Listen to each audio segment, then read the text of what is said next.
9월 나래 열방 기도회가 9월 26일 오후 8시 부평성전에서 진행됩니다. 나래 열방 기도회에 오셔서 열방과 세계를 위한 중보 사역에 함께 동참해 주시기 바랍니다. 이번 주 금요일 주안성전 터치 금성은 성도들의 기도 제목으로 준비하는 기도합주회로 진행됩니다. 기도하는 귀한 자리에 성도들을 초대합니다. 작년 청지기 훈련학교 블레싱 예배가 9월 28일 오후 7시 부평성전에서 진행됩니다. 작년 청지기 훈련학교 1기에서 40기 수료생과 성도들을 초대합니다. 선교국 교구 리더부, 새가족 사역국, 여성 새가족 양육부, 3040 사역국, 교구 3040 구역장 모임을 진행합니다. 담당자들께서는 참석해 주시기 바랍니다. 미셔널 라이프 사역국에서 장기 봉사자 시상을 위한 봉사자들의 봉사 경력 등록을 받고 있습니다. 봉사 경력을 확인하시고 누락된 경우 봉사지원센터로 봉사 경력 확인서를 제출해 주시기 바랍니다. 자세한 내용은 주보를 참조해 주시기 바랍니다. 장시간 주차를 하시는 분들 및 교회 정문 반대편 방향에서 오시는 분들은 장고객길 도로 임시 주차장을 이용해 주시기 바랍니다. 주차는 주일 오전 7시부터 오후 3시까지 가능합니다. 제48기 주일 뉴라이프 지원자를 모집합니다. 많은 신청 바랍니다. 지금까지 교회 소식이었습니다. 이외의 자세한 사항은 주보를 참조하시기를 바랍니다. 이제 우리의 마음과 뜻과 정성을 다해 수예배를 하나님께 드리겠습니다.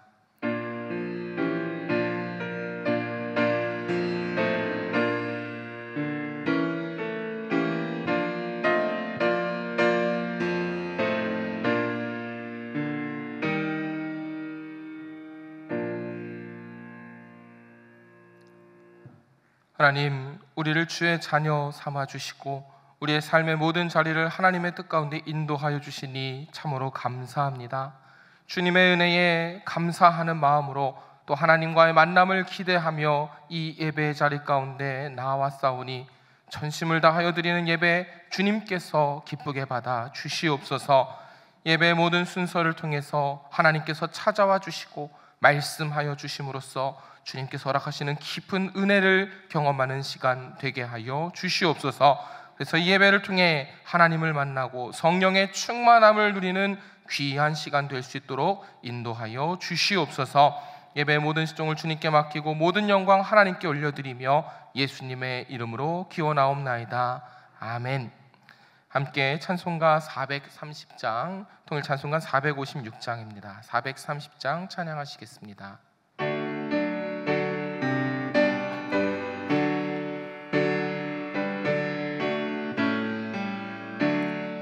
주와 같이 길 가는 것 즐거운 일 아닌가.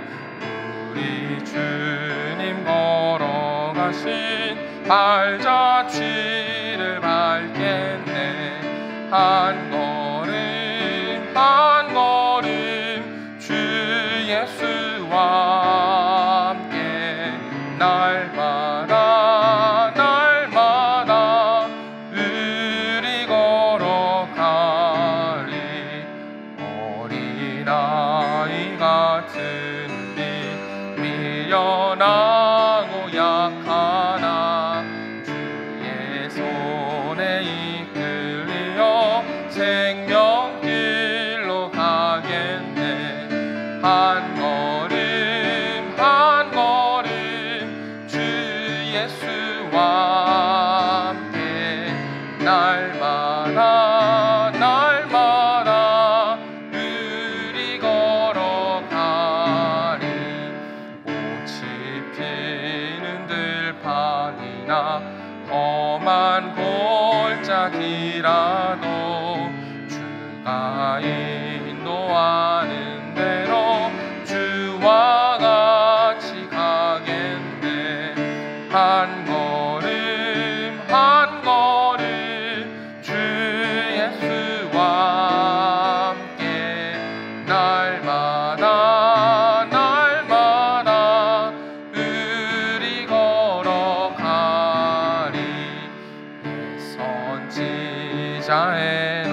같이 우리들도 천국에 들려 올라갈 때까지 주와 같이 걷겠네. 한 걸음 한 걸음 주 예수와 함께 날마다 날마다 우리 걸어가리. 아멘. 이 시간 함께 합심하여 기도하겠습니다. 하나님의 나라가 속히 이 땅에 임하게 하소서. 남북한이 속히 복음으로 통일되게 하소서. 우리나라가 하나님을 경외하는 나라 되게 하시고 지역교회와 함께하는 예수사랑 큰 잔치를 통해서 하나님의 나라가 확장되게 하소서. 주한교회가 선교적 삶으로 복음의 빛을 비추는 교회 되게 하시며 오늘 말씀 전해주실 우리 박대우 목사님을 위해서 함께 합심하여 기도하도록 하겠습니다. 함께 기도하신 후에 우리 23교구 이미주 권사님께서 나오셔서 기도 인도해 주시겠습니다. 우리 같이 주님의 이름 한번 부르고 기도하겠습니다.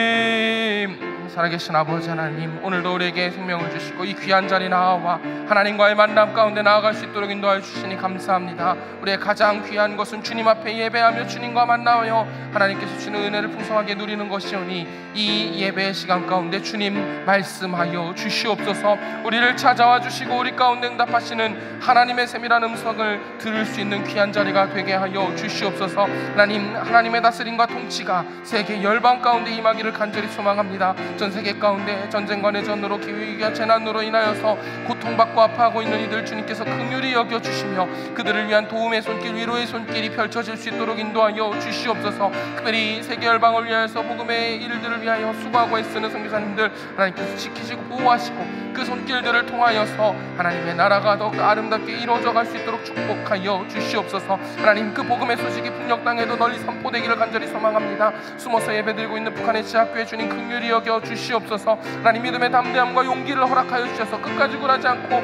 그 믿음 지켜갈 수 있도록 인도하여 주시옵소서. 자유롭게 예배하며 하나님을 찬양할 수 있는 그날이 속히 이룰 수 있도록 인도하여 주시며 북한의 모든 주민들이 그렇게 하나님을 만나고 경험할 수 있는 귀한 시간들이 열리게 하여 주시옵소서. 고통방운에 있는 주민들을 주님 긍휼히 여겨주시며 그들에게 하나님의 도움의 손길이 나타날 수 있도록 인도하여 주시옵소서. 자신만을 생각하나 한 조건이 속히 무너질 수 있게 하시고 하나님, 그 땅 가운데 하나님의 공의와 정의가 흐를 수 있는 귀한 땅이 되어질 수 있도록 주님 은혜 더하여 주시옵소서. 하나님, 이 나라의 민족 가운데에도 하나님의 다스리심과 통치가 임하기를 간절히 소망합니다. 나라를 이끌어가는 모든 위정자들 하나님, 하나님을 경외하게 하여 주시옵소서. 자신의 사리사욕을 버릴 수 있게 하시고 오직 하나님을 두려워하며 하나님 앞에 엎드릴 수 있는 일꾼들이 생길 수 있도록 인도하여 주시옵소서. 정치, 경제, 사회, 문화 모든 자리 가운데 하나님의 통치가 있게 하시며 이걸 통하여서 이 나라의 민족이 하나님께서 세워가시는 나라 민족 될 수 있도록 인도하여 주시옵소서. 어려움과 문제 속에 있었던 모든 것들이 회복되어질 수 있게 하여 주시옵소서. 무너진 모든 것들이 다시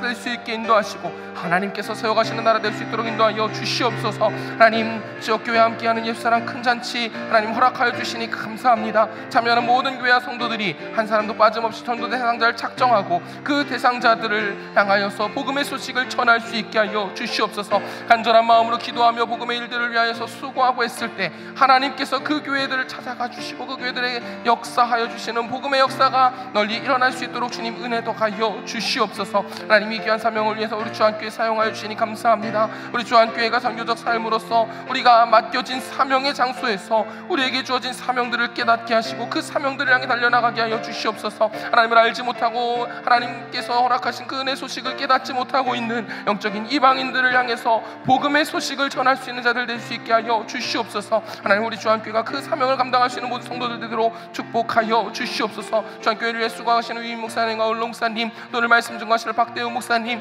하나님 그 말씀을 통하여서 성령께서 허락하시는 하나님의 말씀의 계시가 있게 하여 주시옵소서. 우리의 마음이 뜨거워질 수 있게 하시고 우리의 마음이 성령으로서 새로워질 수 있는 귀한 예배의 시간 되어질 수 있도록 주님께서 인도하여 주시옵소서.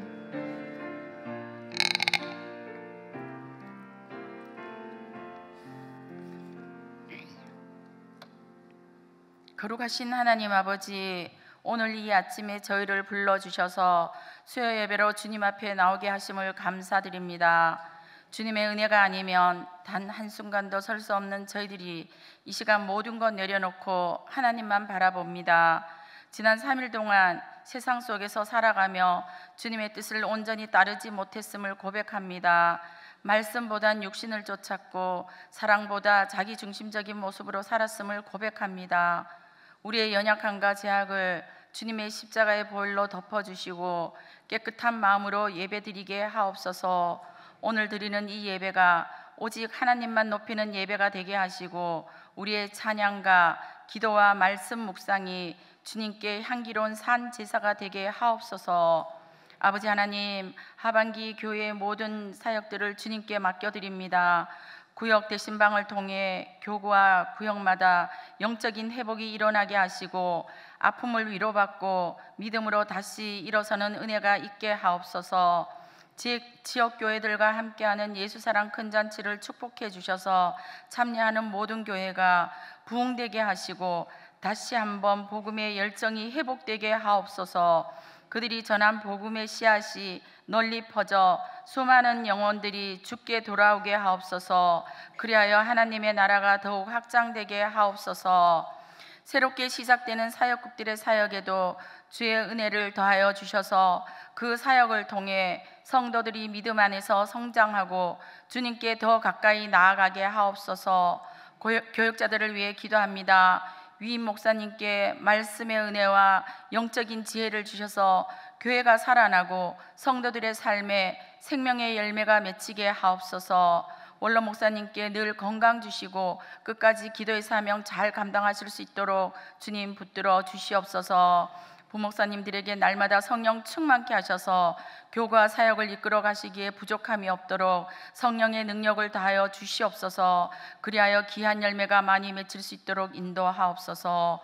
오늘 말씀 전하시는 박대우 목사님 위에 성령의 두루마기를 입혀주셔서 하나님의 말씀이 담대히 선포되게 하시고 그 말씀을 듣는 모든 성도들이 은혜와 위로와 결단을 얻게 하시고 순종의 삶으로 열매 맺게 하옵소서. 이 예배를 홀로 주님 받아 주시옵시고 오늘 또 주님의 임재와 은혜로 충만한 시간이 되게 하옵소서. 모든 것 감사드리며 우리 구주 예수 그리스도의 이름으로 기도드리옵나이다. 아멘.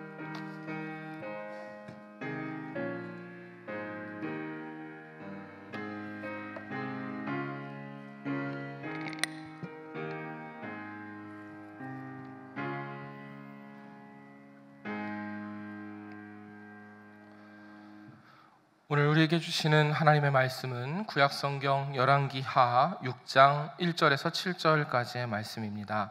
제가 가진 성경으로 구약 569면에 있습니다. 열왕기하 6장 1절에서 7절까지의 말씀. 이제 하나님의 말씀을 봉독하겠습니다. 이 말씀을 봉독할 때에 살아계신 하나님의 음성을 다 함께 들으실 수 있기를 바랍니다. 하나님의 말씀입니다. 선지자의 제자들이 엘리사에게 이르되 보소서, 우리가 당신과 함께 거주하는 이곳이 우리에게는 좁으니 우리가 요단으로 가서 거기서 각각 한 제목을 가져다가 그곳에 우리가 거주할 처소를 세우사이다 하니 엘리사가 이르되 가라 하는지라. 그 하나가 이르되 청하건대 당신도 종들과 함께 하소서 하니 엘리사가 이르되 내가 가리라 하고 드디어 그들과 함께 가니라. 무리가 요단에 이르러 나무를 베더니 한 사람이 나무를 벨 때에 쇠도끼가 물에 떨어진지라.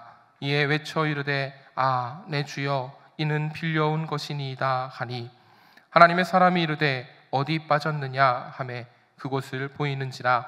엘리사가 나뭇가지를 베어 물에 던져 쇠도끼를 떠오르게 하고 이르되 너는 그것을 집으라 하니 그 사람이 손을 내밀어 그것을 집으니라. 아멘. 이제 박대호 목사님 나오셔서 말씀 전해주시겠습니다. 우리 먼저 기도하도록 하겠습니다. 사랑과 은혜가 풍성하신 하나님 아버지, 이 시간 우리에게 주시는 말씀 앞에 겸손히 서게 하시니 감사합니다. 이 시간 성령께서 우리의 마음을 열어주셔서 주님의 뜻을 깨닫게 하여 주시옵소서.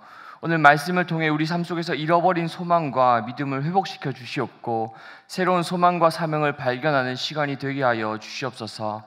오늘 시간 전하는 자는 보이지 아니하고 온전히 하나님의 말씀만 들려지게 하여 주시옵소서. 예수 그리스도 이름으로 감사하며 기도드립니다. 아멘.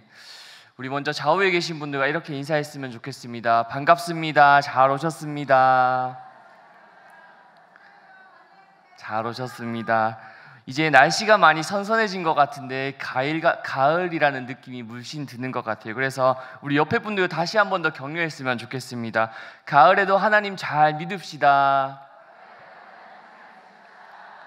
아멘. 가을에도 또 올 연말까지 또 평생토록 하나님 잘 믿는 저희들이 되길 주님의 이름으로 축복합니다. 네, 오늘 본문 말씀 열왕기하 6장을 제가 처음 접했을 때 느꼈던 감정은 제일 떠오르는 이야기가 있었습니다. 바로 무슨 이야기일까요? 금도끼, 은도끼 이야기였습니다. 정직한 나무꾼이 도끼를 잃어버렸을 때 산신령이 나타나 금도끼와 은도끼, 쇠도끼를 하나씩 보여주며 이게 내 도끼냐 물었던 그 이야기 말입니다. 다들 기억나시지요? 사실 이 이야기는 처음 우리나라에서 만들어져 내려온 이야기는 아닙니다. 그리스 이솝 우화 중에서 나무꾼과 헤르메스라는 이야기에서 유래되었다고 합니다. 내용은 조금씩 다르게 전해지지만 핵심은 같습니다. 정직하면 결국 복을 받는다는 이야기입니다. 정직한 나무꾼은 잃어버린 쇠도끼 외에 무엇과 무엇을 또 받았을까요? 금도끼와 은도끼까지 받았습니다. 그래서 우리는 어릴 적부터 이 이야기를 들으며 거짓말하지 말고 정직하게 살아야 한다는 교훈을 배웠습니다. 참 중요한 교훈입니다. 그런데 우리가 오늘 읽은 성경 속의 도끼 이야기는 조금 다릅니다. 오늘에는 금도끼도 은도끼도 나타나지 않습니다. 오직 쇠도끼 하나만 나타납니다. 그런데 그 쇠도끼마저 자기 것이 아니라 빌려온 것이라고 합니다. 당시 여러분, 쇠로 만든 도끼는 굉장히 귀한 것이었습니다. 지금처럼 대량으로 생산할 수 없었기에 집에 하나가 있을까 말까 한 정도였습니다. 그래서 도끼를 하나 잃어버렸다는 것은 그냥 도끼 하나, 물건 하나 잃어버린 것이 아니라 그에게는 갚아야 할 빚이 생기고 생계와 사역에 막막한 심각한 상황이 문제가 생겼다는 겁니다. 그럼에도 불구하고 성경이 이 단순해 보이는 사건을 기록한 이유는 도끼를 잃어버렸기 때문만은 아닙니다. 역사의 큰 흐름에서 보면 도끼 하나 빠진 사건이 세상을 바꿀 만한 대사건이 아닌데 왜 기록했을까요? 도끼 하나가 뭐 그렇게 큰 일이라고 이 성경에 기록했을까요? 그것은 하나님은 우리가 필요하다고 말씀드리면 크든 작든 우리가 보기에 사소해 보여도 우리 삶 속에서 내가 귀중한 것이라고 여기고 있다면 우리를 돌보시는 분이기 때문에 우리의 소리를 들으시기 때문이라는 겁니다. 여러분, 본문 배경을 잠깐 살펴보면 선지자의 제자들은 지금 말하면 신학생과 같은 사람들일 겁니다. 신학생들이 계속 몰려와서 기숙사가 가득 찬 상태입니다. 더 이상은 인원을 수용할 수 없어 이제는 제자들과 함께 더 넓은 초소를 만들기 위해서 요단강 쪽으로 가 나무를 베러 간 장면입니다. 그들은 아무 일도 하지 않고 손 놓고 게으르게 살았던 사람들이 아니라는 겁니다. 새로운 사역을 위해서, 하나님 나라를 위해서 무언가를 시도하고 있었던 사람들입니다. 그렇게 분명한 목적과 명분을 가지고 있었기에 그들은 쉬엄쉬엄 일하지 않았을 겁니다. 굉장한 열심을 가지고 열심히 일하고 있었을 겁니다. 그런데 바로 그때 무엇이 빠졌다고요? 도끼가 빠져버린 겁니다. 성경이 보여주는 장면은 그런데 우리 삶과도 굉장히 비슷한 모습을 보여주는 것 같습니다. 우리도 하나님을 위해서, 가정을 위해서, 교회를 위해서 열심히 나무 베듯이 무언가를 시도하려고 하다가 중요한 것을 잃어버릴 때가 있습니다. 건강을 잃어버릴 때도 있고요, 관계를 잃어버릴 때도 있고 믿음을 잃어버릴 때도 있습니다. 때로는 꿈과 열정까지 모조리 잃어버릴 때가 우리 삶 가운데 찾아온다는 겁니다. 그때 세상 우화는 이렇게 말했죠. 정직하면 금도끼와 은도끼를 보상받는다고. 그러나 성경은 이렇게 말씀합니다. 하나님은 금도끼, 은도끼를 주셔서 우리를 부요하게 만드는 것이 아니라 우리가 잃어버린 쇠도끼, 우리의 문제들마저 다시 떠올라서 해결하시는 분이라고 말하고 있다는 겁니다. 그래서 오늘 본문 말씀이 우리에게 이렇게 질문합니다. 너의 삶 속에 혹시 잃어버린 도끼, 혹시 문제가 있는 일들이 있어? 혹시 가정에 잃어버린 평안이 너희 가운데 있진 않니? 사역에서 잃어버린 열정은 너희 속에 있지 않니? 인생에서 잃어버린 소망이 너희 가운데 있지 않냐라고 물어보고 계십니다. 하나님은 오늘 이 말씀을 통해서 잃어버린 무언가를 분명히 다시 떠오르게 하실 줄로 믿습니다. 오늘 본문 우리가 먼저 붙잡아야 할 첫 번째 교훈은 이것입니다. 잃어버린 도끼는 우리 삶 속의 결핍이라는 겁니다. 우리 열왕기와 6장 5절 말씀을 같이 한번 읽도록 하겠습니다. 한 사람이 나무를 벨 때에 쇠도끼가 물에 떨어진지라 이에 외쳐 이르되 내 주여 이는 빌려온 것이니이다 하니. 여러분, 당시 도끼 자루가 빠져나오는 것은 흔한 일이었습니다. 신명기 19장에서 실수로 범죄하여 도피성에 피난을 갈 때 설명하실 때 들었던 예가 바로 도끼 자루가 빠져서 사람을 죽였던 일이었습니다. 신명기 19장 4절 5절을 제가 한번 읽어보겠습니다. 살인자가 그리로 도피하여 살 만한 경우는 이러하니 곧 누구든지 본래 원한이 없이 부주 중에 그의 이웃을 죽인 일, 가령 사람이 그 이웃과 함께 벌목하러 삼림에 들어가서 손에 도끼를 들고 벌목하려고 찍을 때에 도끼가 자루에서 빠져 그의 이웃을 맞춰 그를 죽게 함과 같은 것이라. 이러한 사람은 그 성읍 중 하나로 도피하여 생명을 보존할 것이니라.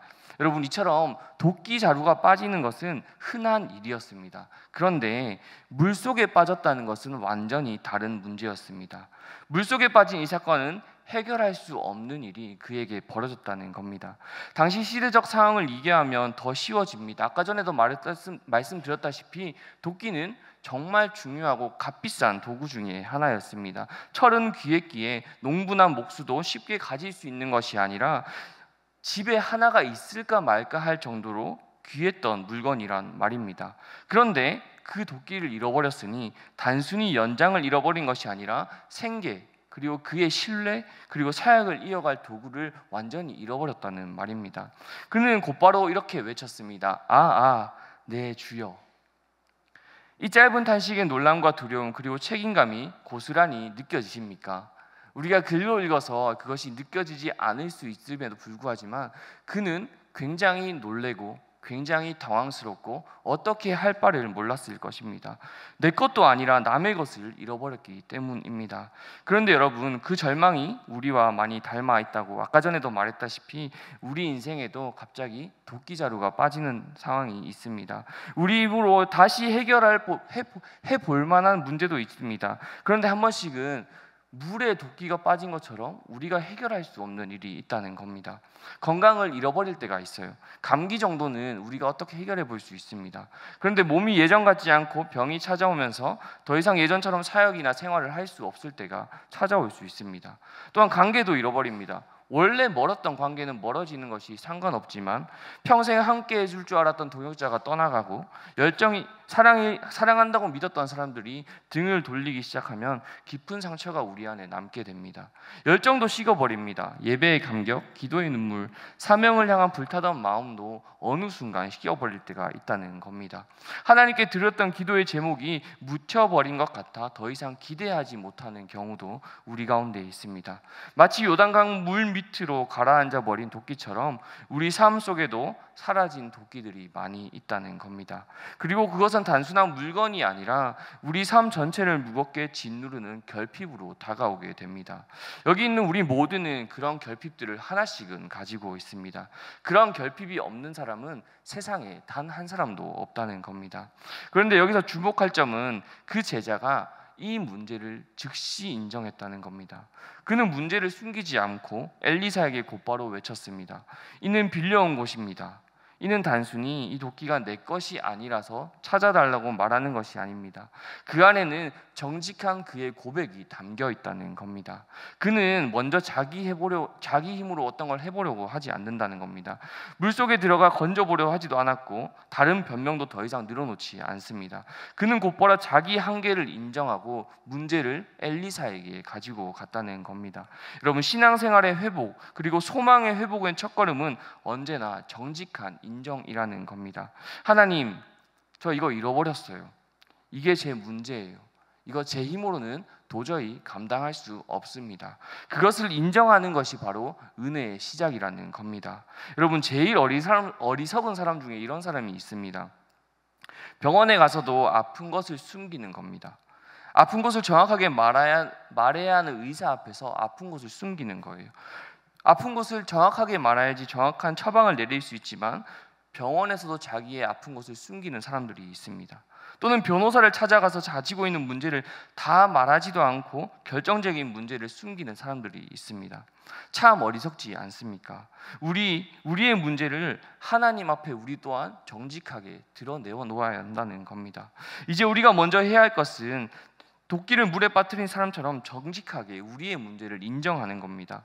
포장하지 않고 솔직하게 하나님 앞에 내려놓는 겁니다. 그러면 우리의 눈물, 우리의 고백, 우리의 자백이 하나님 앞에 올라갈 때 그때부터 하나님의 회복의 역사는 시작될 줄로 믿습니다. 그렇습니다, 여러분. 우리의 삶 속에 잃어버린 도끼 같은 결핍들이 있다는 것을 인정하는 것이 회복의 첫걸음이라는 겁니다. 오늘 시간 생각나는 문제들이 있다면, 가지고 온 문제들이 마음속에 있으시다면 하나님께 솔직히 내어놓는 귀한 시간이 되기를 주님의 이름으로 축복합니다. 이 수요 오전 예배가 드디어 하나님이 내 인생 가운데 일하시도록 맡겨드리는 통로가 되시기를 주님의 이름으로 축복합니다. 그런데 문제는 우리가 아무리 애써도 그 도끼를 스스로는 건져낼 수 없다는 겁니다. 철이 물에 빠지면 당연히 물에 가라앉듯이 우리의 힘으로는 회복할 수 없는 현실의 벽이 우리 눈앞에 있습니다. 바로 여기서 우리는 오늘 말씀의 두 번째 교훈을 얻을 수 있습니다. 우리는 우리 힘으로는 그 도끼를 떠오르게 할 수 없다는 겁니다. 오늘 말씀 6장 6절 상반절 말씀을 같이 한번 읽어보겠습니다. 시작. 하나님의 사람이 이르되 어디 빠졌느냐 하매. 여러분, 이 짧은 구절 안에 중요한 메시지가 하나 있습니다. 선지자 생도가 잃어버린 도끼의 위치를 알고자 엘리사가 그에게 문제를 물어본 것이 아닙니다. 우리는 그것을 해결할 수 없지만 하나님은 그것을 해결할 수 있기에 그에게 다시 한 번 더 물어보셨다는 겁니다. 여러분, 다시 한번 생각해 보면 당시 도끼날은 철로 만들어졌습니다. 철은 여러분 물에 뜰 수 있을까요? 뜰 수 없을까요? 뜰 수 없습니다. 물에 빠지면 곧바로 밑으로 가라앉는 것이 당연한 자연의 법칙입니다. 다시 말하면 도끼가 물에 떠오른다는 것은 인간의 힘으로는 불가능하다는 겁니다. 우리 인생의 많은 문제도 이와 같습니다. 자연의 법칙처럼, 세상의 이치처럼 인간의 힘으로는 절대로 해결되지 않는 문제들이 있다는 겁니다. 제가 위에서도 언급했다시피 우리의 건강 문제도 의학의 약과 도움을 받아 완전히 회복되지 않는 질병이 얼마나 많이 있습니까? 가정에서의 관계, 친구와의 관계, 동료와의 관계에서도 우리가 아무리 마음을 다하고 노력해도 개선되지 않는 관계가 얼마나 많이 있습니까? 노력하면 노력할수록 소진되어 버리기 일쑤입니다. 오랜 시간 방치된 소망들은 시간이 지날수록 더욱더 밑으로 가라앉기 마련입니다. 이러한 우리 삶의 깊숙한 문제들은 단순히 조금 더 우리가 열심히 하면 된다의 수준의 문제가 아니라는 겁니다.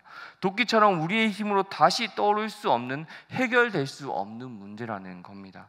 여러분, 우리의 문제도 그렇지 않습니까? 상처가 깊을수록, 짐이 무거울수록, 시간이 흐를수록 우리는 점점 더 무기력해져 갈 뿐입니다. 그 무기력함 속에서 낙심하고 주저앉아 있을 때가 참 많이 있다는 겁니다. 많은 사람들이 그런 문제를 해결하기 위해 자기 힘으로 끝까지 붙들려고 합니다. 그러나 성경은 분명히 말합니다. 도끼를 잃어버렸던 제자처럼 우리의 힘으로는 불가능합니다. 그래서 엘리사가 등장하고 있다는 겁니다. 엘리사가 어디에 빠졌냐라고 물은 것은 단순히 장소를 확인하기 위함이 아닙니다.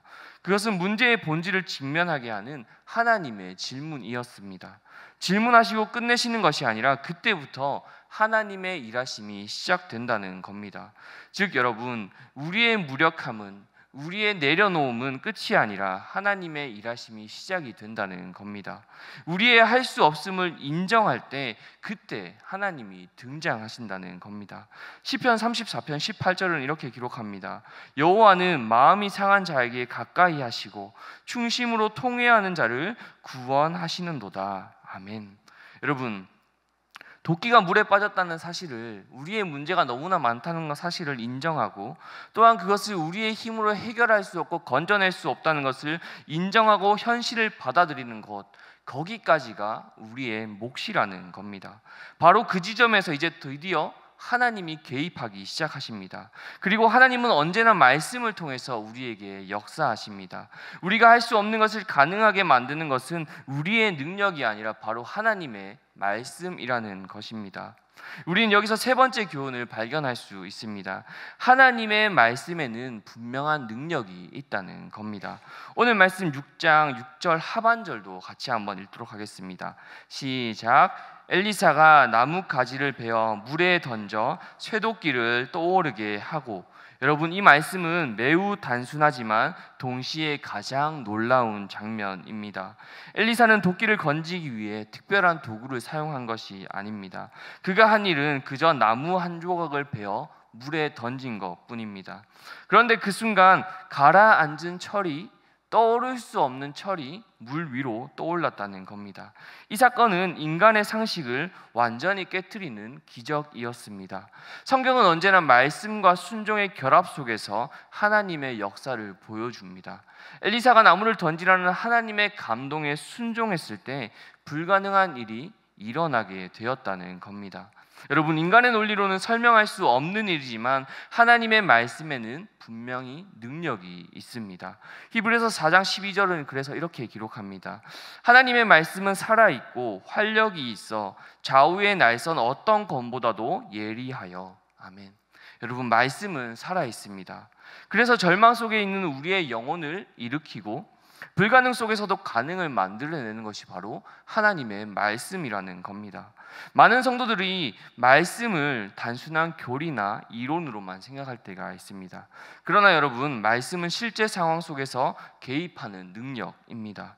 엘리사가 하나님 말씀에 순종하여 던진 나무는 실제로 물속에 철을 떠오르게 한 하나님의 도구였다는 겁니다. 오늘날에도 하나님의 말씀은 우리에게 동일하게 역사하십니다. 절망의 상황에서 말씀은 소망을 일으켜냅니다. 병든 몸과 영혼 위에 말씀은 치유를 더합니다. 깨어진 관계 속에서 말씀은 화해와 용서를 불러옵니다. 식어버린 신앙의 말씀은 다시 불을 붙이는 능력을 가지고 있습니다. 말씀은 단순히 우리를 위로하는 말이 아니라 현실을 변화시키는 능력이라는 겁니다. 또한 우리가 주목해야 할 것은 엘리사가 마음의 감동 그대로 단순히 나무를 던지기만 했다는 겁니다. 여러분, 나무 자체에는 아무런 능력이 없습니다. 중요한 것은 하나님의 말씀에 따르는 엘리사의 순종이라는 겁니다. 순종은 하나님의 능력이 역사할 수 있는 자리를 마련하게 됩니다. 우리도 말씀을 단순히 듣는 데서 멈추지 아니하고 순종할 때 기적을 경험하게 될 줄로 믿습니다. 용서하라 하셨을 때 순종하면 깨어진 관계가 회복됩니다. 기도하라고 하셨을 때 순종하면 필요한 것이 채워지게 됩니다. 말씀에 순종하는 순간 불가능이 가능하게 된다는 겁니다. 말씀에 순종하는 순간 내 힘이 아니라 하나님의 능력이 임하게 된다는 겁니다. 그때 하나님께서 역사하셔서 철이 물 위로 떠오르는 기적을 경험하게 하십니다. 여러분, 나무가 물에 던졌을 때 철이 떠오르는 것은 분명히 하나님의 능력입니다. 그러나 여러분, 이야기는 여기서 끝나지 않습니다. 하나님은 단순히 도끼를 떠오르게만 하지 않으셨습니다. 철이 물 위로 떠올랐을 때 엘리사는 이렇게 말합니다. 내가 그것을 취하라고 말씀하고 있습니다. 이것은 단순히 기적을 보여주신 것이 아니라 다시 사명을 붙들라는 하나님의 음성입니다. 여기서 우리는 네 번째 교훈을 붙들 수 있습니다. 하나님은 그것을 분명히 다시 잡게 하신다는 겁니다. 오늘 7절 말씀 같이 한번 읽어보겠습니다. 시작. 이르되 너는 그것을 잡으라 하니 그 사람이 손을 내밀어 그것을 집으니라. 아멘. 여러분, 얼마나 감격스러운 순간입니까? 물에 빠져 다시 돌아오지 못할 것 같은 도끼가 눈앞에 다시 떠올랐습니다. 그러나 놀라운 것은 엘리사가 대신 그 도끼를 건져주지는 않았다는 겁니다. 그는 단순히 말했습니다. 내가 가서 그것을 취하라. 즉, 하나님이 기적을 행하시지만 그 기적을 붙드는 것은 우리의 몫이라는 겁니다. 하나님은 도끼를 분명하게 떠오르게 하셨습니다. 그러나 그것을 붙잡는 일은 선지자 생도의 몫이었습니다. 기적은 하나님이 행하시지만 그 기적을 삶에 적용하는 것은 그의 선택이었습니다. 여러분, 그런데 이것은 우리의 삶과도 맞닿아 있습니다. 하나님은 기도의 응답을 분명히 주실 것입니다. 그러나 그것을 붙잡아 감사하며 순종하는 것은 우리의 몫이라는 겁니다. 하나님은 분명히 치유의 은혜를 우리에게 허락하십니다. 그러나 그것을 믿음으로 받아 건강하게 사는 것은 우리의 몫입니다. 하나님은 관계를 분명히 회복시켜 주실 것입니다. 그러나 손 내밀어 화해하는 것은 우리의 몫이라는 겁니다. 기적은 하나님의 은혜고 그 기적을 붙드는 것은 우리의 응답이며 책임이라는 겁니다. 손을 내밀어 도끼를 붙잡는 것은 단순한 행동 같지만 사실 그 행위는 믿음의 행위라는 겁니다. 만약 그가 저 도끼가 정말 떠오른 게 맞을까? 저게 그냥 나뭇가지가 떠오른 게 아닐까 하고 그 도끼는 그런 생각을 가지고 도끼를 잡지 않았다면 그 도끼는 언젠가 다시 물로 빠졌을지도 모릅니다. 여러분, 우리 삶도 하나님께서 주신 회복의 순간들이 있습니다. 그러나 그것을 믿음으로 붙잡지 아니하면 그 은혜는 언제 흘러가 버렸는지도 모르듯이 흘러가 버릴 때가 있습니다. 하나님께서 용서의 마음을 주셨을 때 바로 용서해야 한다는 겁니다. 하나님께서 새로운 기회의 문을 열어주셨을 때 우리는 담대히 나아갈 수 있어야 합니다. 하나님께서 우리에게 주신 그것을 말씀으로 확신을 주셨을 때 순종의 발걸음을 내디딜 수 있어야 한다는 겁니다. 여러분, 믿음은 단순한 동의가 아니라 손을 내밀어 붙잡는 행동입니다. 우리의 액션이 분명히 있어야 된다는 겁니다. 도끼는 단순한 도구가 아니라는 겁니다. 그것은 누군가의 생계의 도구였고 동시에 선지자 생도의 사역을 위해서 필요한 도구였다는 겁니다. 잃어버린 도끼를 되찾는 것은 단순히 물건을 되찾았다는 것이 아닙니다. 다시 그의 사명을 붙들었다는 이야기입니다.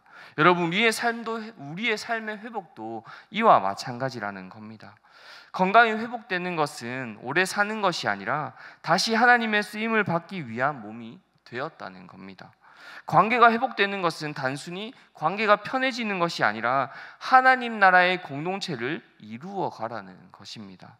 소망이 우리 삶 가운데 회복되는 것은 단순한 위로가 아니라 다시 하나님의 비전을 가지고 걸어 나가라는 겁니다.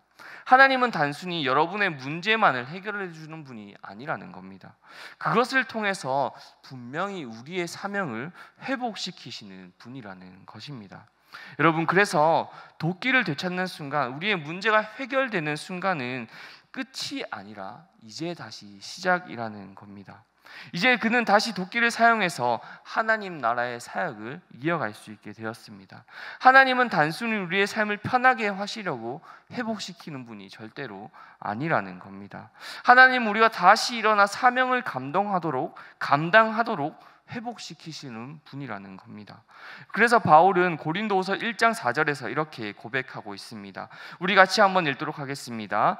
우리의 모든 환난 중에서 우리를 위로하사 우리로 하여금 하나님께 받은 위로로서 모든 환난 중에 있는 자들을 능히 위로하게 하시는 이시로다. 아멘. 즉, 하나님이 주시는 회복은 나만의 것이 아니라 다른 사람을 세우는 도구로 사용되어야 된다는 겁니다. 나만의 회복에서 그치는 것이 아니라 다른 이들에게도 위로와 회복을 전해주라는 명령입니다. 주 안의 모든 성도님들이 하나님의 기적을 경험함으로 다른 사람들도 살리는 귀한 삶을 살아내시기를 주님의 이름으로 축복합니다. 이제 말씀을 마무리하려고 합니다. 열왕기하 6장의 잃어버린 도끼 사건은 짧아 보이는 그리고 단순해 보이는 사건입니다. 그러나 그 안에 담긴 하나님의 마음은 참 깊은 것 같습니다. 하나님은 거대한 나라의 운명이나 커다란 정치에만 관심을 가지시는 분이 절대로 아니라는 것을 우리에게 알려주시고 계십니다. 선지자 생도의 작은 도끼 하나에도 마음을 두시는 분이 바로 우리 하나님이라는 겁니다. 왜냐하면 그 도끼는 단순한 도구가 아니라 그에게는 그의 생계와 사역과 미래가 달린 소중한 것이었기 때문입니다. 여러분, 우리에게도 마찬가지입니다. 우리는 때로 이 정도 문제는 하나님께 드리기 너무 사소하지 않을까? 하나님이 우리의 기도를 이런 것까지 들어주실까라고 하는 문제까지도 하나님은 우리의 마음에, 우리의 소리에 귀 기울이시며 우리에게 응답해 주시는 분이라는 겁니다. 우리의 기도가 잊혀진 것처럼 보이고 우리의 소망이 너무 오래 묻혀버린 것 같아도 하나님은 분명히 기억하시고 떠오르게 하시는 분이라는 겁니다. 그리고 마지막으로 말씀하십니다. 그것을 취하라고. 하나님의 떠오르게 하시고 우리는 그것을 붙잡아야 한다는 겁니다. 그 붙잡는 순간이 바로 믿음의 순간입니다. 사랑하는 성도 여러분, 혹시 지금 물에 빠져 사라져버린 도끼 같은 문제들을 가지고 계십니까? 오늘 그것을 하나님께 내려놓으시기를 바랍니다. 하나님이 분명히 그 문제를 회복시키실 줄로 믿습니다. 잃어버린 것이 있다면 분명히 하나님께서 그것을 찾게 하실 것입니다. 그리고 다시 그것을 통해 여러분을 사명의 자리로 붙들어 주실 줄로 믿습니다. 그러므로 우리는 절대로 낙심할 이유가 없습니다. 다시 손 내밀어 하나님이 주시는 은혜를 붙잡고 나아가시는 여러분들의 되시기를 주님의 이름으로 축복합니다. 그리고 그 회복된 소망으로 다시 하나님과 함께 걸어가는 복된 인생이 되기를 주님의 이름으로 축복하고 또 축복합니다. 이 시간 말씀을 기억하며 함께 기도했으면 좋겠습니다. 오늘 우리 삶 가운데 잃어버려버리고 사라져버린 것이 있다면 그 문제를 하나님께 지금 이 시간 내어놓고 함께 기도했으면 좋겠습니다. 또 그런 문제들을 이미 해결받은 분들이 있다면 그것에 그치지 아니하고 하나님의 살아계심을 전하는 우리가 되게 해달라고 우리 시간 주님 한번 부르면서 오늘 말씀을 기억하며 함께 기도하시겠습니다. 주님, 오늘 말씀을 놓고 기도합니다. 하나님, 우리 마음 가운데 너무나 많은 문제들과 너무나 많은 상황들이 있습니다. 우리 힘으로 도저히 해결할 수 없는 문제들이 우리 삶 가운데 너무나 많이 있습니다. 오늘도 그것들 가지고 이 자리에 나왔사오니 주님, 우리의 마음을 받아주시옵고 우리의 말씀을 하나님의 말씀으로 해결하는 능력을 경험할 수 있는 오늘 복된 수요 예배가 될 수 있도록 주님 인도하여 주시옵소서. 우리가 기도하며 하나님께 모든 문제를 내어놓는 순간 하나님께서 말씀하여 주시고 그 말씀하는 것으로 모든 것이 해결되는 능력을, 모든 것이 기적적으로 변하고 모든 것이 기적적으로 역전될 수 있는 것을 경험할 수 있는 여기 있는 모든 주 안의 성도들 될 수 있도록 주님 인도하여 주시옵소서. 그리하여서 우리 마음 가운데 모든 것이 해결됨으로 하나님의 은혜를, 하나님의 사랑을 다시 한 번 더 많은 사람들에게 전할 수 있는 주 안의 모든 성도들의 삶이 될 수 있도록 주님 인도하여 주시옵소서. 우리는 부족하오나 주님의 말씀하시면 주님의 능력으로 다시 일어날 수 있는, 주님의 능력으로 다시 소망을 발견하며 걸어갈 수 있는 주 안의 모든 성도들의 삶이 될 수 있도록 주님 인도하여 주시옵소서. 주님 함께하여 주시옵소서. 주님 함께하여 주시옵소서. 주님 인도하여 주시옵소서.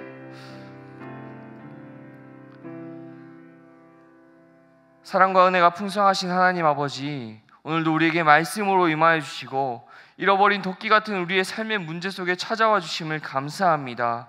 우리의 작은 소리 하나까지도 귀하게 돌보시는 분임을 깨닫게 하시니 감사합니다. 주님, 오늘 이 시간 우리가 잃어버린 것들을 주 앞에 정직하게 고백하며 기도합니다.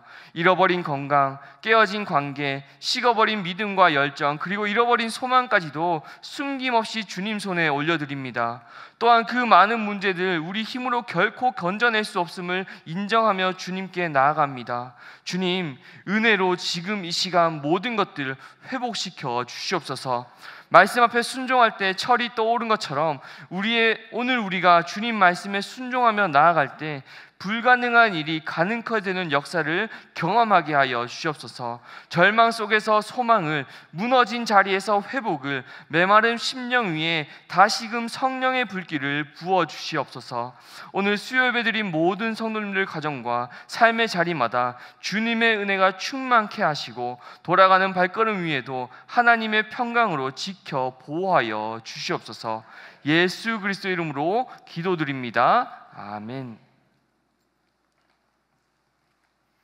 다 함께 일어나셔서 찬송가 384장, 통일 찬송가 434장입니다. 384장 찬양하시겠습니다.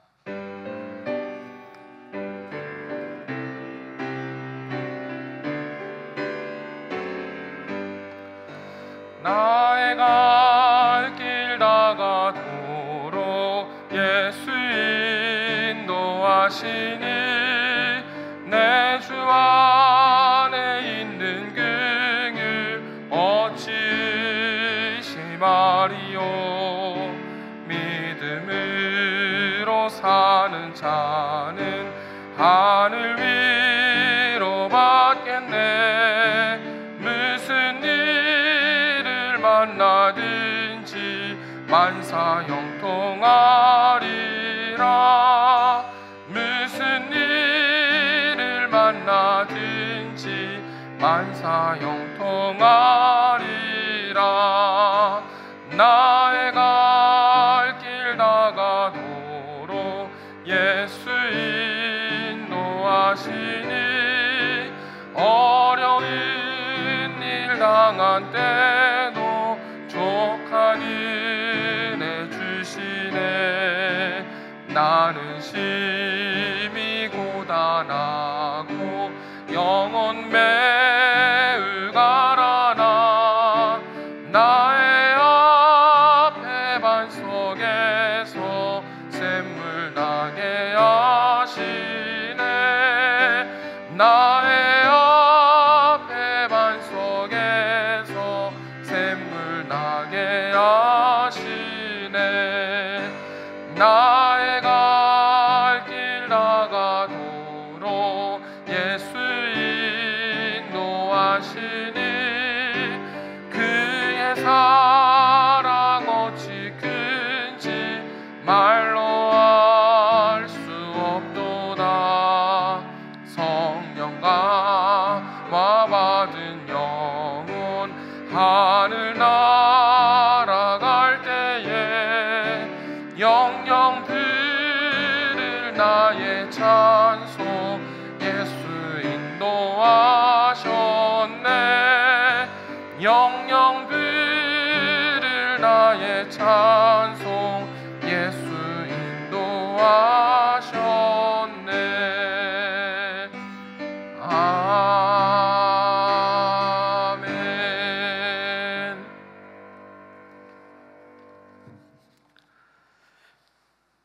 우리 구주 예수 그리스도의 은혜와 하나님 아버지의 끝이 없으신 사랑과 성령님의 역사하시고 교통하시며 충만하신 임재가 모든 상황과 문제를 주님께 올려드리며 하나님의 말씀에 순종하며 살아가기를 다짐하는 여기 모인 모든 성도님들 한 사람 한 사람 머리 위에 이제로부터 영원토록 함께 하시옵기를 간절히 축원하옵나이다.